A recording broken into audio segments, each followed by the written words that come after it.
Hi, everyone. Thank you for joining us for our first speaker series event of the quarter. Mayor Brandon Johnson takes the hot seat. My name is Layla El-Sharif, and I'm a second-year majoring in global studies and economics from Frederick, Maryland. Today, we're honored to welcome Chicago Mayor Brandon Johnson. Mayor Johnson was elected as Chicago's 57th mayor in April of 2023. Before taking office, he worked as a public school teacher and for Chicago Public Schools, and later served as Cook County Commissioner. Mayor Johnson has championed key legislation, including the One Fair Wage Ordinance and Treatment Not Trauma Working Group, aimed at expanding mental health services and addressing public safety. His administration has also prioritized affordable housing and economic development to support equitable growth across Chicago. Also here with us today are three undergraduate student moderators, Shannon Dye, Alyssa Manthi, and Alexandria Porter. Yeah. I'm a part of the IOP Student Advisory Board with all three of them and couldn't imagine a better group of students to be leading this conversation. If you would like to be part of the IOP Student Advisory Board next year, keep an eye out for applications to open this spring. Alyssa Manthi is a third-year Global Studies and Religious Studies double major from Antioch, Illinois. She's Outreach Chair of the IOP's W+ cohort and also works as Outreach Director for UChicago's Firebird Music Magazine. Alyssa's questions to Mayor Johnson will focus on the relationship between politics and religion. Alexandria Porter is a fourth year in the college studying public policy and global studies from Glenwood, Illinois. At the IOP, she is co-chair for Leaders of Color and also participates in MoTech Choir. Alexandria will be asking Mayor Johnson about questions related to education. Shannon Dye is a fourth-year student from Falmouth, Maine, double majoring in political science and human rights. She's co-chair of UChicago Votes and was instrumental in helping over 1,000 students vote early on campus this past fall. Shannon's questions will focus on the youth vote and elections in Chicago. Before we begin, I ask you to please silence your cell phones. Additionally, there will be a Q&A section at the end of this event, which is limited to students only. Students may line up at the microphone on the floor when it is time for questions. There will also be a microphone on the balcony for students with questions there. If you enjoy this event, I encourage you to visit the IOP's website for more information on future speaker series events, including one next Tuesday in Bond Chapel on the future of Palestine and Israel. And America's Common Enemy, Big Ag, Big Tech, Big Everything, on January 23rd, featuring U.S. Representative Katie Porter. And now, please join me in giving a warm welcome to Alex, Alyssa, Shannon, and Mayor Johnson.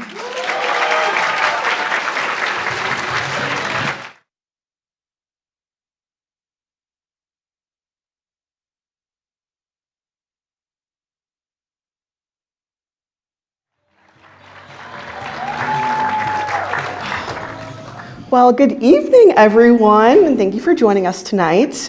I'm thrilled to welcome you to what promises to be both a lively and insightful conversation. I want to extend an extra special thank you to you, Mayor Johnson, for taking time out of your very busy schedule to have this fun little chat with us. And we have a wide range of topics to cover tonight, so how about we dive right in with faith? Mr. Mayor, as the son of a pastor, leader of your church youth group, and the drummer of the gospel group, you obviously grew up with religion being a large part of your life. Do you see your faith as being a key player in how you approach governing the city? And if so, what exactly does that look like for you? Well, thank you for that question. Happy New Year, everyone. And what an incredible surprise. I hope this is a great conversation and not an intervention. So, and if it is, I'm open to that as well. But I think, I was just listening to some of the remarks of Jimmy Carter, President Jimmy Carter's grandchildren. And many of you probably know that President Jimmy Carter was certainly someone who led with his faith, and it was a very important part of his overall presentation. And much like President Carter, I don't shy away from my belief. Mm-hmm. Growing up in a house, when your father is a pastor and a carpenter, Oh, okay. It's, all right. I think we knew where we were going here. It's tough when your father's just like Jesus. In other words, it's a lot of pressure there. But one of the things that my father would talk about quite a bit was, we are a gift one to another. And, the greatest gift that we can show is making sure that our treasure and our heart is aligned.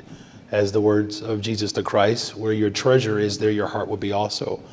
And so the things that we care about, we should invest in those areas. That's why I focused a great deal of my energy investing in young people and youth development. It was also Jesus Christ that said, if you caused a young person to stumble, you are better off tying a millstone around your neck and jumping into the lake. So the whole jump in the lake was actually coined by Jesus Christ, by the way. But ensuring that our young people have opportunities and access to jobs, 29,000 positions for this summer. It's the largest investment for paid summer jobs in the history of Chicago, from 14 to 24. Investing in mental and behavioral health. The first administration since Mayor Harry Washington, not only not to cut mental health services, but to actually add mental health services into the public space. So we cut the ribbon yesterday on the south side of Chicago, in Roseland, reopening a mental health clinic that once upon a time, activists and organizers chained themselves to the doors because previous administrations shut it down. And so we literally broke those chains yesterday. And then, certainly my faith is aligned when it comes to ensuring that housing, is positioned as a human right. We've built 3,700 affordable homes in the first 19 months. And then finally, just showing up with the full force of government to build better, stronger, safer communities. Violence in the city of Chicago is still, far too pervasive. And everything that we do to ensure safety, I believe, is a reflection of our love for one another. How have you shown up for the least of these? When you feed the hungry, when you clothe the unclothed, when you house the unhoused. We have a single shelter system for those who are unhoused, 1,300 beds that are available now, 3,800 beds that we brought online working with the state of Illinois. And I'm grateful that over the first 19 months in office, we've been able to demonstrate what faith and government and alignment in our values of how it can transform government. And I'm grateful that we're off to a great start and 857 more days to go in the first term. Thank you. No one's counting but me, by the way. Thank you. You're welcome. Mr. Mayor, I'd like to turn to education. Illinois is adopting an EBF, evidence-based funding, which is a formula that gives money particularly to low-resource schools for things like English language learners and for additional resources. How are you working with Governor Pritzker and legislators in Springfield to ensure that evidence-based funding supports low-resource and neighborhood schools in Chicago? Well, evidence-based funding is certainly a remarkable shift in how we go about funding our schools. For too long, we have funded our schools on a per pupil basis, and that has not been equitable. The needs are different, and so where there are greater needs, there must be greater support. And as an organizer, we pushed for evidence-based funding. Previous administrations did not embrace that formula. Once I became mayor, that was something that the district did right away. So that's the first hurdle we were able to jump and leap, and we're grateful for that. As far as how we are working collectively, my finance and my budget team has been working with the state around how we generate more revenue so that the evidence-based funding model can be fully funded. Right now, it's not. The conservative estimate for the state of Illinois of what the evidence-based funding formula model would manifest, or what would be materialized as a result of the funding formula, it's about $3.6 billion more for the entire state of Illinois. The portion for Chicago is roughly $1.1 billion. And so I've been actively advocating for those additional resources. And I really shouldn't say additional, that's actually what children deserve. I always find it fascinating that whenever it comes to funding education systems, especially here in Chicago, that everyone becomes like an actuarial or an economist. Whenever we talk about increasing the police budget, no one ever, I shouldn't say no one, less people put up an argument around funding safety, right? But whenever it comes to our education system, then people seem to get stingy. So as it relates to special education, bilingual education, transportation within our school system, these are areas where we are incredibly vulnerable. And have made this quite clear that transforming our education system, that is something that I will do as mayor of the city of Chicago. The fight for public schools in Chicago has been a long battle, and it's always been a battle for resources in particular, but really a battle to control the labor force. I think it's actually quite glaring that the labor force that is primarily 87% primarily women, that the system seems to get ignored, right?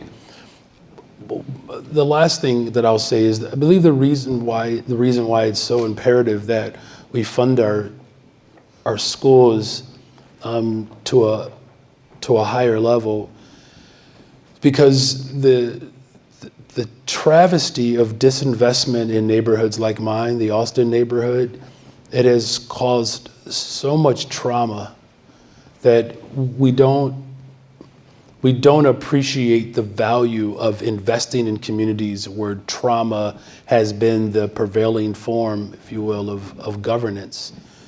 So for instance, when the US prepares for war, particularly their doctors, the United States military, the United States military will send doctors in training who will be available for wartime. They send them to get their training in neighborhoods like Austin, on the west and south sides of Chicago, because the trauma that they're going to experience as doctors in neighborhoods like Austin or Roseland, it's equivalent to what they're going to experience in a war-torn country. So social workers, counselors, psychiatrists, and psychologists, having those professionals inside our schools is critical for a child's development. So the number, $1.1 billion, that is a big deal. We should pay attention to it. But what that number would attribute to, that is even more important. Thank you. You're welcome. I want to turn to the question of the youth vote. For the Chicago 2023 election, out of all of the people ages 18 to 24 who were registered voters, only 17% turned out to vote in the February elections, and 19% turned out to vote in the April runoff. Is increasing these rates of youth voter turnout a priority for your administration, particularly in city elections? If so, what steps will you take to improve youth voter turnout? Yeah, it's first of all, the youth vote is, I believe, is the nexus between status quo and transformation. The youth vote in Chicago and the youth vote in America could revolutionize how we do government. Here's what I mean. I'm not mayor of Chicago without the youth vote. So when people get upset with me, I just say, well, blame the kids, blame the young people. But here's the thing, the clarity of consciousness within you all's generation is absolutely remarkable. So you're absolutely right to point those numbers out. But here's what I think is actually even more fascinating to me, that I won the election in April by a pretty narrow margin, right? The number of votes that separated me from my opponent, the additional 2% that showed up in April, that is essentially the margin that I won by. So voters between the ages of 18 and 34, that 2%, if you go back and look at the actual numbers of what I won by, voters under 34 became the decisive vote to bring transformation to the city of Chicago. And so with that being said, it's why I've spent time really responding to the areas that the youth vote has far more clarity around.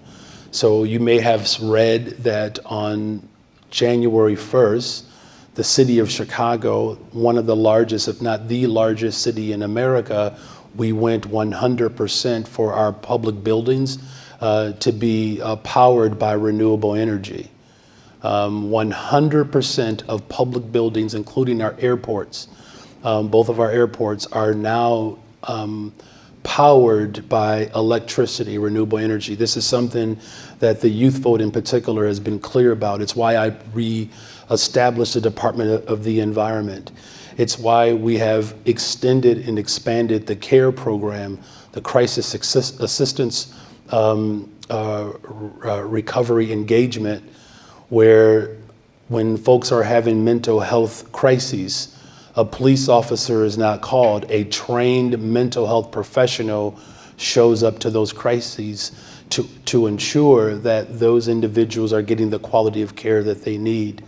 And then as we have gone through this last budget process, the last thing that I'll say is that social green housing is something that I'm very committed to building. And so we have created a revolving loan around building not just affordable homes, but social green housing. We can put more of those units on the market so that not only are they affordable, but they're sustainable homes. And then we create sustainable green jobs as a result of it.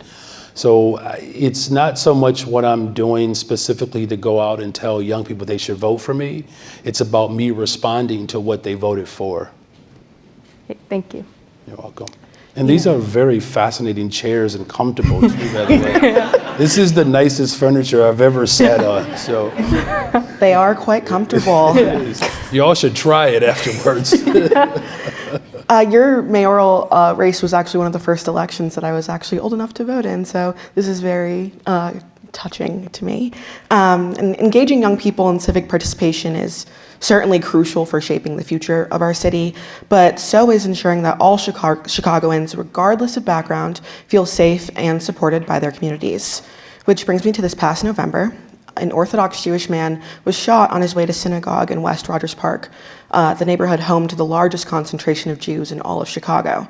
In your response to the shooting, you did not mention the religious affiliation of the victim.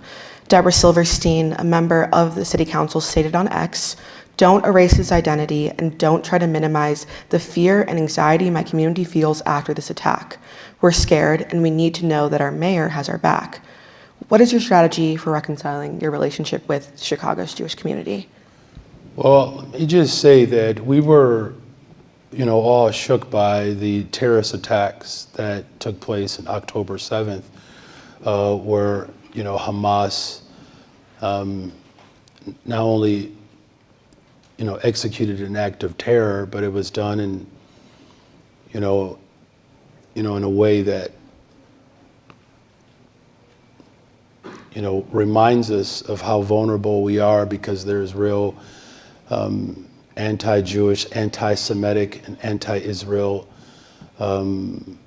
beliefs. Mm-hmm. And, we were one of the first major cities to not only condemn, those attacks, but did it in a very resounding way through a resolution where it was a voice vote. There was no roll call vote on it.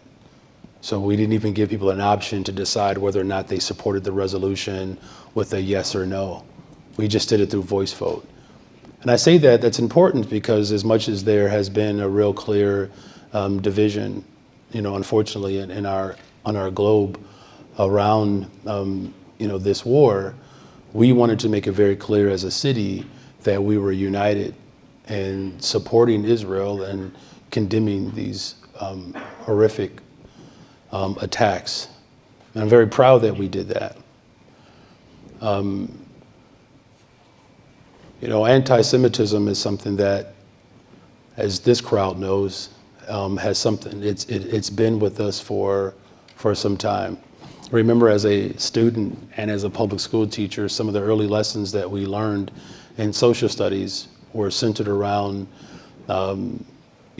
Nazi Germany and its attempt to exterminate an entire group of people, Jewish people, from the planet. And that was a clear vision and a mission that was being carried out by Hitler and the German Empire. As a man of faith, There is tremendous alignment around my faith as a Christian and the Jewish community. You know, many of our studies growing up have always been attached to, you know, how the people of God are models and examples of how we should carry out our lives, but also how God shows up for people. And so I'm very much aligned, you know, through my faith, and condemning the attack was something that was important. My heart breaks when people are harmed because of their religion or because of their nationality or just their origin. When this particular incident and this shooting took place, as mayor of the city of Chicago, you know, sometimes I'm caught in a space that is rarefied. There was a very clear example of what we know for sure was hate. At the time, that wasn't clear at the time, and that investigation had not been complete. It would not have been responsible for me at the time as mayor of the city of Chicago to make any judgment, even if I can see evidence without a full investigation. That's something that, quite frankly, I don't relish that idea, but I find myself in those positions often, quite frankly. And I hope this is not offensive to anyone, but even in the case of the shooting of Dexter Reed, there's an investigation. There are things that I can see, but until that investigation is complete, there are limits to what I can speak to. And in that incident, there were some limitations just based upon my role as mayor. Now, as far as repairing and working with the Jewish community, I'm open and available, and I've actually extended myself to multiple leaders in the Jewish community. They have not taken me up on that offer, quite frankly.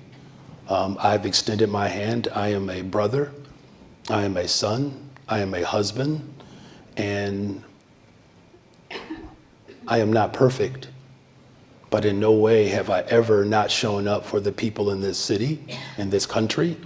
And if there are individuals that wish for me to show up stronger, that's not unreasonable. But I would ask those folks who want me to show up stronger is to respond to my request. And if there are any folks in this room, whether you are Jewish or not, and you wish to work with me and partner with me to ensure that the Jewish community and every other community feels protected and safe, everybody and their mama still has my phone number. It hasn't changed. And I am open and available and accessible to whoever wishes to work with me. Just a quick follow-up. Obviously, you said that you've reached out to members of the Jewish community and they haven't really responded. Some have not. Some have not responded, and local chapters of the American Jewish Council and the Anti-Defamation League have called for your resignation, frankly.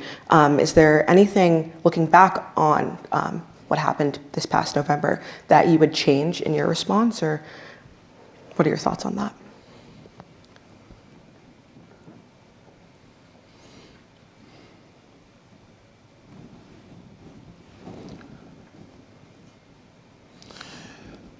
Sometimes it's very difficult to show up as my authentic self as a Black man. It is. And I will say that if anyone questions my faith and my belief in humanity, they should look no further than the things that I've done before I was mayor. Black schools were shut down. Black homes were destroyed by previous administrations. And I've stood firm in my belief for humanity. I've never called for the resignation of anyone, even when they did not show up for my people. If people believe that I can show up in a better way, I'm humble enough to accept that.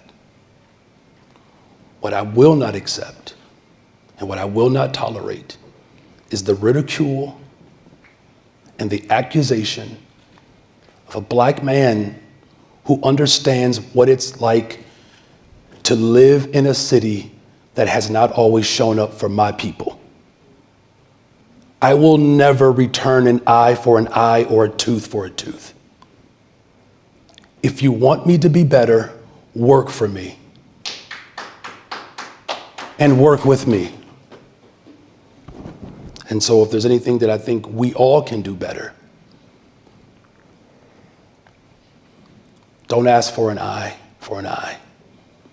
Don't ask for a tooth for a tooth. Let's love our neighbors as ourselves.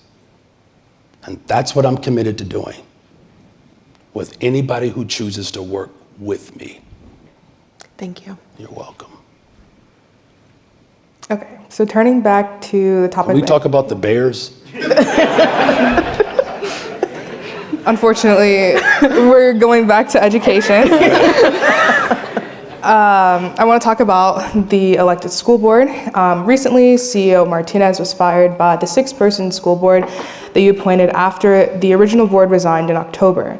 As the board shifts to a 21-member school board in a few days, what are your plans for leadership and collaboration, especially with those that were elected? Yeah, so look, this is an exciting time for the city of Chicago. Just for the record, where democracy is being curtailed and stifled, the city of Chicago, we actually expanded democracy. I am proud to be the first mayor in the history of the city of Chicago to support a fully elected representative school board, and I'm glad that that will happen under my leadership. Where other administrations have shown a great deal of animus towards democracy. As I said, I have gone on hunger strikes on behalf of the children in this city. We have protested, we have organized, we have gone on strike. We have built a broad coalition from the north side to the southeast side of Chicago to create an elected representative school board. I just hope that the people in this room, in this audience, can appreciate that there were people who have died for the hope and the promise of such democracy. And I'm grateful for that. I'm also grateful that I'm the first mayor in the history of Chicago to believe in public education so much in Chicago that I actually send my children to the public schools. No other mayor has done that. I believe in public accommodations. The words of W.E.B. Du Bois, public education at the expense of the state, after all, is a Negro idea.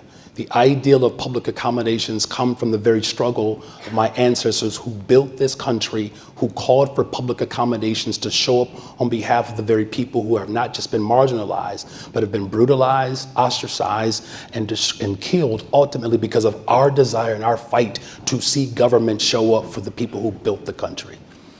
And so I take a great deal of pleasure and knowing that we have an opportunity to work with everyone. Here's what's important for me, that as a parent and as a former educator, I know what it's like, one, to deal with the anxiety around whether or not your neighborhood school or a school in Chicago will be able to meet all of your needs. I also know what it's like that when you are a classroom teacher and you have bright faces who come into your classroom who are hungry, who are homeless, who are sick, whose families are underemployed or unemployed, and they show up in your classroom with the weight of trauma for their communities. And then Mr. Johnson tells you to open up your book so we can discuss the 5 causes of the American Revolution. And I know all of you paid attention in social studies, and I know that was your favorite subject, and no one ever nodded off. But you can imagine how difficult it is for someone to show up in a classroom when services that they need are not available. I'll never forget Ronell Pratt, who had his head down one particular morning. And I asked him to put his head up so he can get focused. And he said, "Mr. Johnson, I'm not feeling well." And I moved around and I said, "Ronell, for the second time, man, you got to put your head up. We got to get to work." I moved around third time. I said, "Ronell, put your head up." And he said, "Mr. Johnson, I'm really sick." And then he said what every 13-year-old says when they're trying to convince the teacher of something. He said, "Mr. Johnson, for real this time," right? And I said, "What's wrong, Ronell?" He opened up his mouth and I can see the hole in his mouth forming from tooth decay. And somehow I'm supposed to figure out how to respond to this child's medical need and there's no nurse in the building. So I understand this desire for people to want to know, how am I going to work with this school board? Here's the larger question. How will democracy show up on behalf of the Ronells of the city of Chicago? I know the experience that teachers have. Last thing, in order for my son, who's a junior at Kenwood Academy on the south side of Chicago, I figured there'll be a few of you in the room. When he applied for high schools, we weren't able to select a high school on the west side because he plays the violin and he plays soccer. There wasn't a school on the west side of Chicago that offered orchestra. There wasn't a school that after school he could join the soccer team. Now, I am very proud that he is in AP trigonometry, one of the maths that I can't help him with, right? But the school board has a responsibility to show up for parents like me who want what's best for their child, and then they have to walk into a lottery system where the school district will send a child, an 8th grader, an email that says that they are ineligible. Because whatever school you apply for, the system determines if you are eligible for that school. Do you understand how soul crushing that is? I'm going to work with the school board is going to work with me, and we have to work on behalf of the people of the city to ensure that education and the opportunity to receive a high quality education is not left to a chance, that we have to make it a guarantee. Thank you, Mr. Mayor. But I want to ask a follow-up. I'm sure on the school board, you're working with people who are advocates for other forms of school choice. How are you reconciling those policy differences going into your leadership? Well, they can certainly bring those ideas to the table. Ultimately, democracy will prevail. Look, I don't apologize for my belief system. Privatization in its formation in Chicago has left a trail of tears throughout the entire city of Chicago.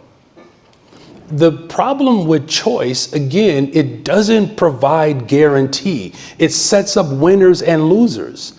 I'm looking for a school district that doesn't put one family against the other, and that somehow if a child gets into a quote unquote good school, that's some sort of reflection on the child. Or if they don't get into a good school, that's a reflection of the child. We have to be emphatically clear that government has a responsibility, a sworn constitutional responsibility, to guarantee people access to high quality government services. Now, look, I understand why some people have this proclivity or this desire to see privatization or school choice as the prevailing form of school governance. The fact of the matter is that it has not improved the quality of education for the whole. Now, it doesn't mean that parents are bad or wrong because they decide to put their child into a charter school. What it says is that parents want the ability to have guarantee. And so they will give themselves a better shot if this particular school offers something more. The question that we have to ask is, why is that not a guarantee regardless of what zip code? And anyone who will tolerate a system that sets up winners and losers, these are not individuals that are committed to the very hopes and aspirations of descendants of slaves that said that public education at the expense of the government is an idea that is birthed out of the pain and the hopes and the aspirations of those who have built the nation. We owe it. We should honor those who built this country by ensuring that public accommodations, whether it's transportation, education, healthcare, housing, and good paying jobs, that we can deliver that. Thank you. You're welcome. Mr. Mayor. And by the way, the Bears are undefeated in 2025. Just saying, we're 1-0. We got the best record right now. I'm sorry, this is not a question about the Bears. I'm trying my best here. It is going back to youth voters. Specifically, I want to talk about young progressive voters. You mentioned yourself earlier in the response to my question that you credit young people to your success in the 2023 elections. However, with a recent poll this fall, it puts your approval ratings in the mid-teens. With this in mind, are you concerned about losing this critical base in 2027? And if so, what actions are you taking to regain their confidence? Here are the numbers that I pay attention to. Homicides are down. Shootings are down. Robberies are down. Vehicular carjackings are down. Criminal sexual assaults are down. A lot of work to do. Anytime we lose a life, one life lost is one life too many. And it is the lowest number of homicides for the first time in almost a decade where we've been under 600. Now, I've put forth a goal that we have to continue to see those numbers drop. It's going to take all of us. Here's another number that's important. 29,000 young people will have access to paid summer jobs as we work to make those positions year-round. Here's another number that I'm most focused in on. It's that we've built 3,700 new affordable homes. Here's another number that I pay attention to. $20 billion of new investments in the city of Chicago. On the southeast side of Chicago, Psi Quantum will set up shop. 3 months later, $1 billion investment from Advocate Health to build a new hospital on the south side of Chicago. The Psi Quantum, the quantum computer, is a new innovative industry that will ultimately help us solve problems. 1901 project on the west side of Chicago, the Wirtz family and the Reinsdorf family. A $7 billion investment on the west side of Chicago to build more affordable homes and to create a stronger sports and entertainment center there. Those are the numbers that I pay attention to. The fact that we have, for the first time in the history of Chicago, a one system initiative where we increase the number of beds for those who are experiencing a housing crisis, 3,800 more beds. I was elected to build a better, stronger, safer Chicago. We are better in our economy. We are stronger in our education system. 12% increase in enrollment in our community colleges. The number one subgroup registrants are young black men. Young black men, millions of dollars of new investment, responding to environmental justice. Here are the things that I can control. I get to control the ability of government to make critical investments in the neighborhoods and the communities that need them the most. I'm going to continue to do that. One of the biggest challenges I think that I faced when I came in as mayor, yesterday we announced the federal government, through strong advocacy, we were able to receive $426 million for flood victims on the west side. Now, when I got elected in May, I don't know if you all remember this, there were wildfires in Canada and there was a bunch of smoke coming in. And then we had the torrential rainfall, where we had the largest rainfall since like 1987. My wife, who is an incredible woman, is a praying woman, and she said, honey, if the locusts come, you might want to repent. And then cicadas show up. Look, I announced my candidacy in October of 22, and I was polling at 2.2%. I'm the first mayor in the history of since Richard J. Daley, the last 60 years, the first mayor who did not have ties to the Daley machine. The first mayor, Richard J. Daley, and every other mayor after that. Even Mayor Harold Washington was on Richard J. Daley's slate when he ran for state rep. He was a precinct captain. Every single mayor, Jane Byrne, Rahm Emanuel, Lori Lightfoot. Then comes a middle school teacher with no political ties, no sort of government, favors or attention, shows up and captures the imagination of people. Here's what we're going to continue to do. We're going to lead the way my faith requires me to lead. Regardless of how people respond and react to all of the nonsense that exists, I know one thing for sure. When buses were being sent to the city of Chicago, the federal government did not have an answer for it. Not only did we respond to the new arrivals mission, we actually built a shelter system out of it.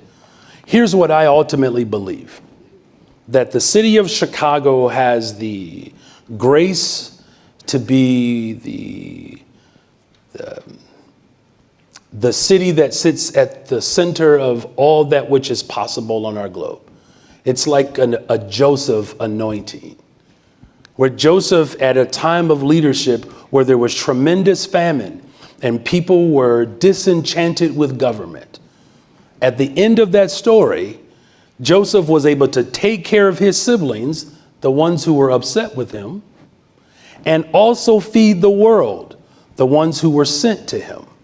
And then at the end of that mission, the Bible says that the land that was ascertained and received by government, that Joseph returned that land back to the people so that they can benefit from that land, and only ask 1/5 of return back to government.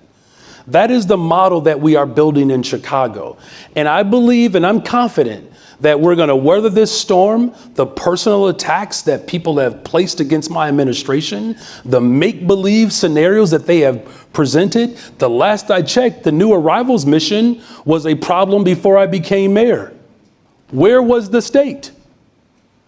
Where was their responsibility? Right? Now, we eventually bought the state. We worked together. We worked with the county. We responded collaboratively. But I will say this one thing for sure. The numbers that I pay attention to will be the numbers in 2025 when there are young people with checks, where there are people who have homes, when we have safer communities. And of course, we're building an economy that is just and equitable for those who have been marginalized for generations. And I'm very confident that we'll be able to restore the confidence of the people as they begin to see the true nature of the work that we've accomplished. Thank you, Mr. Mayor. You're welcome. I don't know about you guys, but as a religious studies major, I am loving all of these biblical references. But I'm going to move into our final question before we get into the Q&A. You mentioned your relationship with the state government, and I want to move on to some more recent news. Just earlier this week, Governor Pritzker said your administration doesn't reach out very often, and it seems like you don't have good relationships in Springfield because you don't do the outreach that's necessary.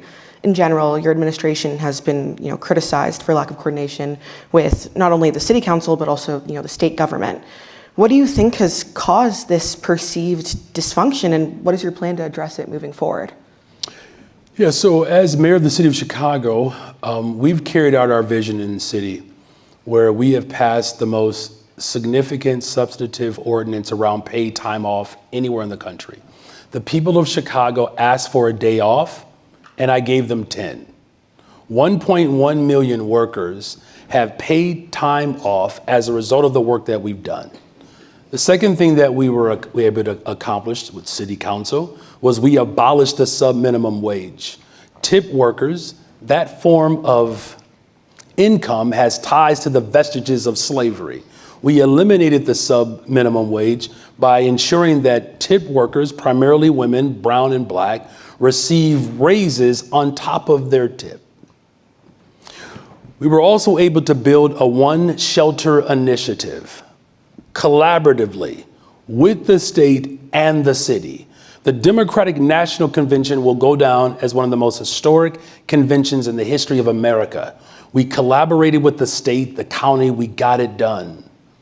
I can give countless examples of how we passed a budget this year where all of the major initiatives that we put forth, youth employment, housing, mental health, workforce development, community safety, we passed it and got it done.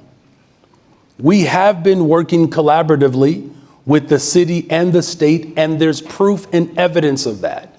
Here's the last thing that I'll say. Most people don't know this about me, but my first government job and my first political opportunity was given to me by State Senator Don Harmon. State Senator Don Harmon is now the Senate president. My oldest son, he's 17, our baby shower was in his office. We have a personal relationship. The Speaker of the House, Chris Welch, I helped him get elected when he first ran for state rep, and the other speaker went with the other person, a good guy, Rory Hoskins, who was the mayor of Forest Park.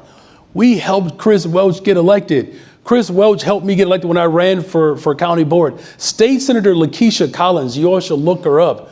Her and I were organizers when the video was exposed that the Emanuel administration covered up when Laquan McDonough was shot 16 times. So Lakeisha Collins and I were organizers who helped lead the protest down Michigan Avenue. Will Gazzardi, a personal friend of mine that we helped get elected when he went up against Tony Barrios, the Barrios machine. In other words, I have relationships with people in Springfield that predate my time as mayor. This notion that somehow I don't have relationships in Springfield, well, they should actually go look at the true record. I did not show up as mayor of Chicago, then had to build relationships. I built relationships to make it possible for me to become mayor of Chicago.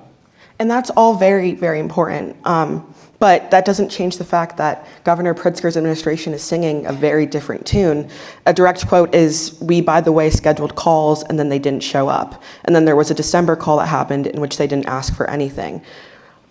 In just a few short sentences before we have to move on, what would you say is your plan to address that moving forward? We have met with the governor's team on a regular basis, and I've enjoyed the opportunity to serve in this capacity. And it's incumbent upon us to remain focused on who our true enemy is. And our enemy is an individual who wishes to abolish the education system.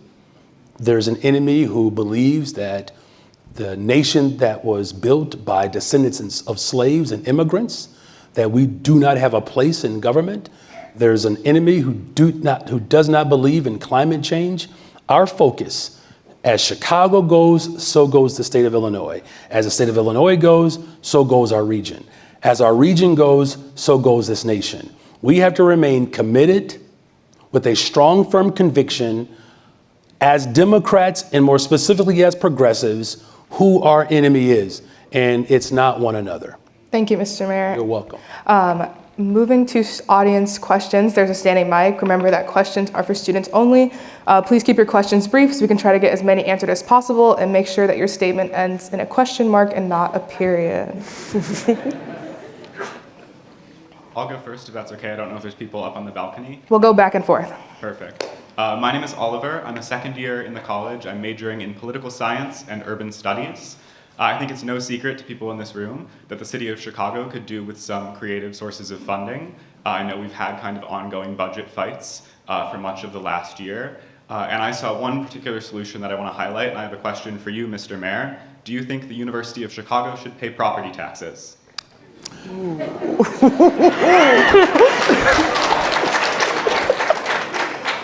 Well, there is a proposal. It's called the pilot, payment in lieu of taxes. And this is something that has been done in other regions where universities that have significant endowments could come to the table with a payment in lieu of taxes to help close not just the budget gap, but to fund critical services. I actually find that pilot program to be quite fascinating. I have tremendous interest in that. And I know that there are some alders who have expressed a desire to work with universities like Chicago and quite frankly, University of Chicago, but also hospitals who are in a very similar position that they can provide a payment in lieu of taxes. It's something that I would hope that we can have longer substantive conversations around and hopefully lead to a conclusion that would be favorable for the people of Chicago. Thank you. You're welcome. Do we have questions in the balcony? Hi, Mayor Johnson. My name is Kellen Ryle. I am a graduate student in the Genetics, Genomics, and Science departments. I had a question. Yeah, I've taken those kind of classes myself, too. Mostly online. So Chicago spent well over $400 million on the foreign migrant crisis since 2022, and a recent poll shows 60% of Chicagoans oppose sanctuary city status. However, you've decried President-elect Trump's plans to rigorously enforce immigration law and refuse to withdraw Chicago's status as a sanctuary city. Is it fair to engage in such political posturing as you've done tonight when you're prioritizing the needs of foreign migrants over struggling local communities, particularly in underserved Black and Hispanic neighborhoods whom you've repeatedly tonight called your people? How do you justify rejecting federal resources to enforce immigration law when people in the city are struggling? Well, thank you for that question. We have not rejected federal law and or federal support. As I said, for the people of Chicago, we had $426 million that we advocated for from the federal government to respond to climate change. Again, billions of dollars of new investments that have come through the city of Chicago over the course of these first 19 months in office to deliver on behalf of marginalized communities. You know, what I can say is this, that there are things that get conflated, you know, unfortunately. Sanctuary city and asylum seekers, those two dynamics do not conflate or conflict. Asylum status is a legal status that justifies those individuals for being here. Let's just be clear about how they got here. And here's what I've also said repeatedly. Foreign policy has disrupted sovereign states in Central, South America, the continent of Africa, that have created hostile conditions that have forced people to flee. And when they flee seeking asylum. Furthermore, they are protected by government status to not only seek asylum, but seek refuge. So let me give you something else to think about. Do you know that there are 30,000 Ukrainians here in the city of Chicago, and you did not hear one word from anybody, particularly on the right, or anyone complain about 30,000 Ukrainians that are here right now? And all of those individuals receive complete support and aid from the federal government. But Central and South America, those individuals were not offered that same courtesy from the federal government. My question is, what's the difference between Ukrainians seeking asylum and those from Venezuela or Haiti or the continent of Africa? 70% of those who were seeking asylum that ended up in New York were from the continent of Africa. 70% of them. The last thing that I'll offer here too is the reason why sanctuary status has been applied to the city of Chicago is by a man by the name of Mayor Harold Washington, who was a congressperson who recognized that through the Reagan administration, in their fight, of course, to end terrorism, as the Reagan administration through the Iran-Contra formed support for an individual by the name of Osama bin Laden to take on war and terrorism. And as these countries were being destabilized, Mayor Harold Washington understood that the city of Chicago should provide sanctuary for people who have been forced out of their countries based upon the foreign policies that the Reagan administration was moving forward.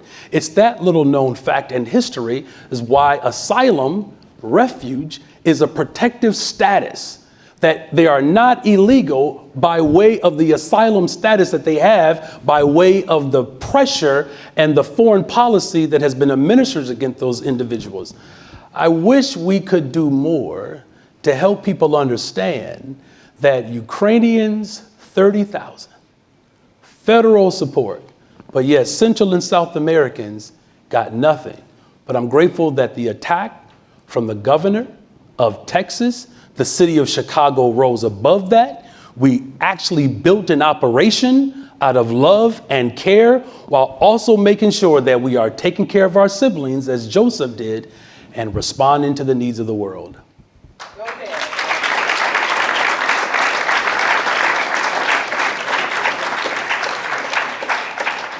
I think we'll go to the front again. Hello, thank you to the IOP for having this event, and thank you, Mayor Johnson, for being here. My name is Tyler Shastine. I'm a third year studying economics and law letters and society. And in March, I was elected as the Republican committeeman for the 5th Ward of Chicago, which is where we're at today. I wanted to ask, it was brought up earlier, in 2023, you were elected a little over 52% of the vote in the mayoral's race. But in the most recent poll of Chicago voters, that you had a 14% approval rating with a 70% disapproval rating. I know you mentioned that there's a lot of numbers that you care about and that you were pointing to things that you are talking about doing for the city, but in a democracy, what really matters is how the voters perceive your administration's work. So why are you so unpopular? Well, I mean, look, fortunately for me, that I'm not moved by polls. They're a snapshot at a point of time. Like, people have their expression and opinion of whether or not, we should hire more young people. People have an opinion on whether or not we should open up mental health clinics. Clearly, people have an opinion on whether or not we should,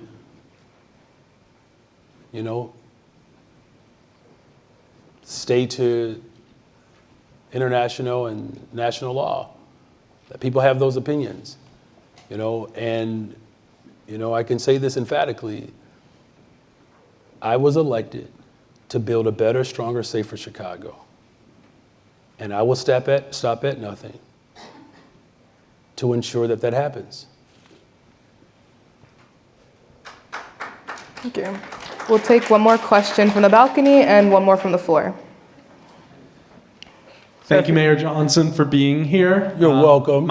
My name is Hugh Berenger. I'm a fourth year in the college, and my question is, there's been talk about reorganizing transit in the Chicago region to break down barriers between CTA, Metro, and PACE.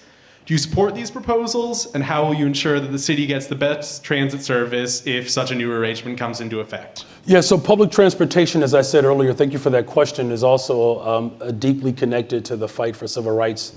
Being able to access opportunities, you have to have transportation, and it has to be public.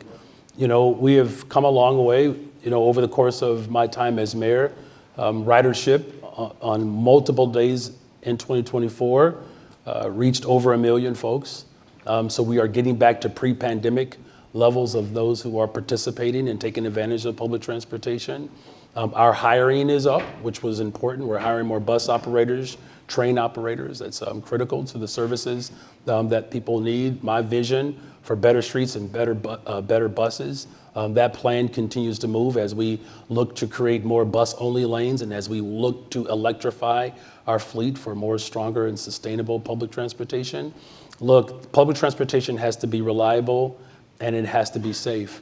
That's what my vision is, and so what I'm going to be fighting for in Springfield is to ensure that the city of Chicago receives its just due in terms of funding. Transportation and education are two elements that have been underfunded woefully for a very long time. That work requires all of us to continue to push. There's not one individual that can save Chicago, save Illinois, save America, save the world. It's going to take all of us, and so I'm committed to working with advocates and leaders around the state to ensure that we have a system where the city of Chicago gets its just due in terms of the centralization of transportation. I don't believe that's the best pathway forward.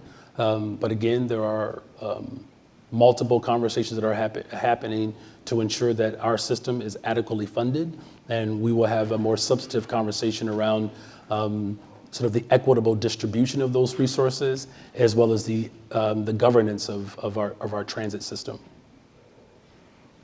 And moving to questions from the floor. Hello, my name is Elliot Certain. I'm a first-year Harris student, which means I'm the Master of Public Policy program. And my question is that, as we all know, the presidential administration will be transitioning very soon.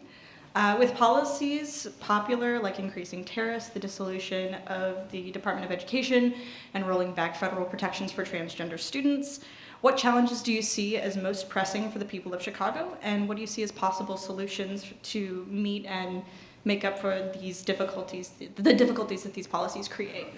Yeah, thank you for that question. Look, many people have raised a question around the incoming administration's view of immigration, which is quite tiresome, to be perfectly frank with you.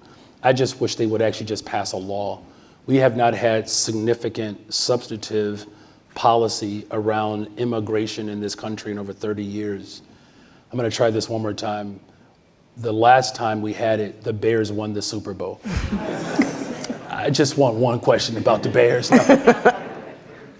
President elect Donald Trump has shown a great deal of animus towards coming up with a real solution, right? And he poses a significant threat to everything that is good and decent about our democracy. You know, I find it fascinating that people are more interested in my poll numbers than they are the fact that we have a president-elect who has determined to put a tariff on imports as if no one in this room understood the American Revolution. I mean, just pick up a freaking book, right? That level of taxation has led to the formation of this democracy. His threat around public education. And so I'll get to it quickly. So there are a number of things that he has threatened. This is why, and even the environment, this is why the Department of the Environment is important that we expand and grow here in Chicago and work with the state to make sure that we're funding environmental justice. And there are measures and ways in which we can continue to do that. And I'll get to some revenue ideas quickly. I think the second thing is why an elected representative school board was so critical and why we have to be very emphatically clear about how we love students and teachers, and we get to love the way in which the teachers and students can engage. And so that's why the evidence-based funding model that we spoke about, we have to fully fund that. The state has the ability to do that. I think the third thing, as we talk about the LGBTQ plus community, the work that my administration has done to bring more attention, particularly to Black trans women, and to ensure that the LGBTQ plus IA community is supported within our school system, and that we are working now to establish a position within the mayor's office to provide that lens in every single area of government. Those are things that we can control. Now, funding is critical here, you all. I believe this room has the power to push for progressive revenue. We should have passed the real estate transfer tax. We should have done it. We allowed corporate media to determine and to dictate the outcome of those revenues. $100 million could have gone towards building an infrastructure for housing in this city that could have been sustained for budgets to come. I actually believe that we should be having a real conversation around a millionaire's tax, a fair tax, a progressive income tax. This room has the power to help execute that. You don't have to worry about a mayor, as previous mayors have done, rejecting those ideas. You actually have a team player on the 5th floor to push for these elements. Don't leave me out here by myself. We have 857 more days to go in this term. We have 2 more General Assemblies where we can actually push for these progressive revenue ideas. It's not enough to tweet. It's not enough to go on TikTok. It's not enough to even simply have forums. Here's how I got here. We went to the streets. I took arrests. I went into faces of friends of mine who were elected officials and told them they were wrong. You all have the ability and the power to do that alongside of me. With progressive revenue, the areas of concerns that you're speaking of, we can actually fully fund. This is the richest country at the richest time in the history of the world, and that includes a time in which labor was free. I'm down for the fight, you all. And all of the naysayers out here who want to pop off about how popular I am and how popular I'm not, I do not care. The only thing I care about is serving people, showing up for the people who have been marginalized in this city for generations. Help me fight the fight to ensure that every single person's voice is heard. Thank you. We will take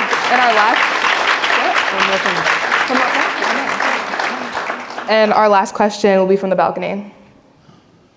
Hello, Mr. Mayor. Hello. My name's Mark. I'm a second-year student here at the university. I actually want to fulfill one of your requests, and my question is about the Bears.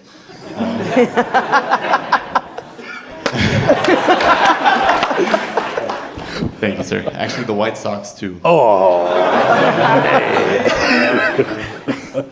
I'm really concerned about the reports that the Bears and the White Sox are both considering leaving Chicago in favor of locations around the suburbs.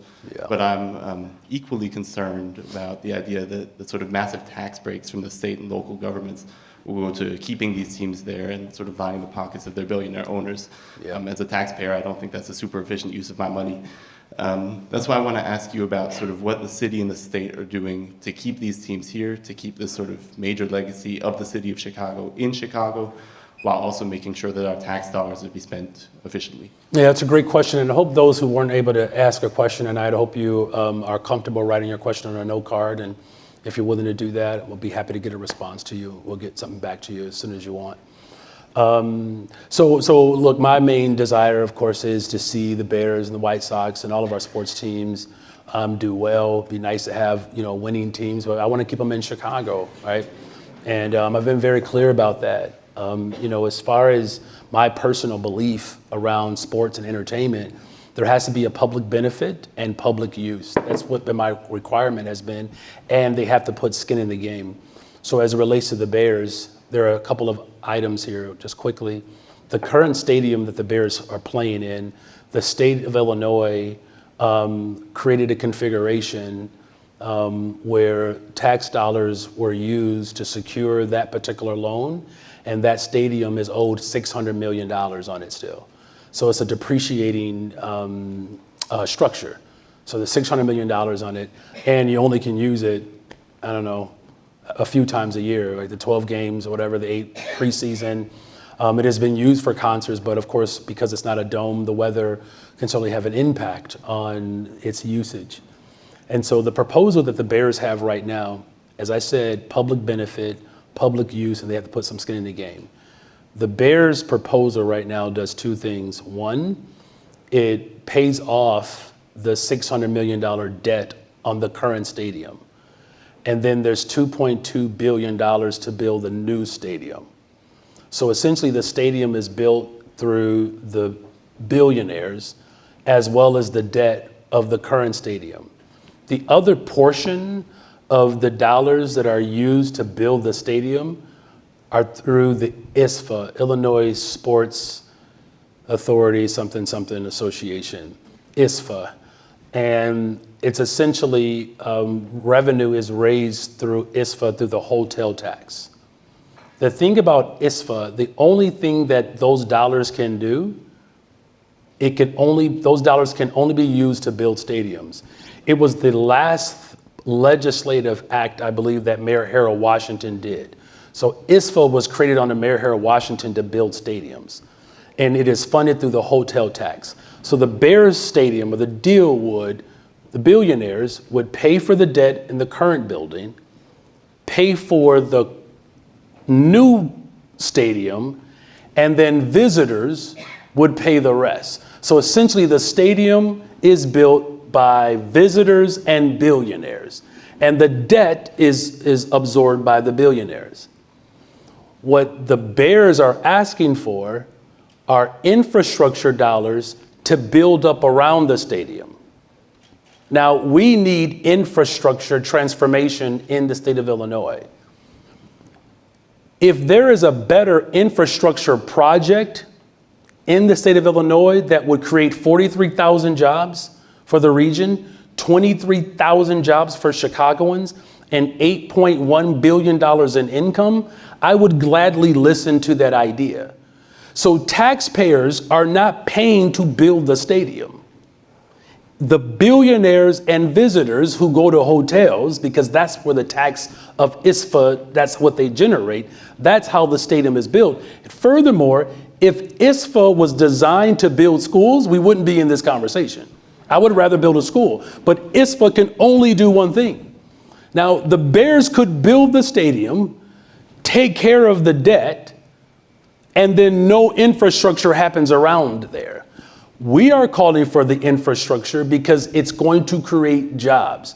So as I talk about community colleges where enrollment is up, we are looking to build a campus for Malcolm X College campus where it is dedicated to the trades. $20 billion of new investment, primarily for construction infrastructure. It's what's on the table now. We need a workforce. And so here's all I'm asking you all to consider. If there is a better deal to keep the Bears in the stadium, where billionaires pay for the stadium, take care of the debt on the current depreciating stadium, and visitors pay for that stadium, which, by the way, the city of Chicago would own, we would own the stadium. If there is a better deal than that, someone should come to me now.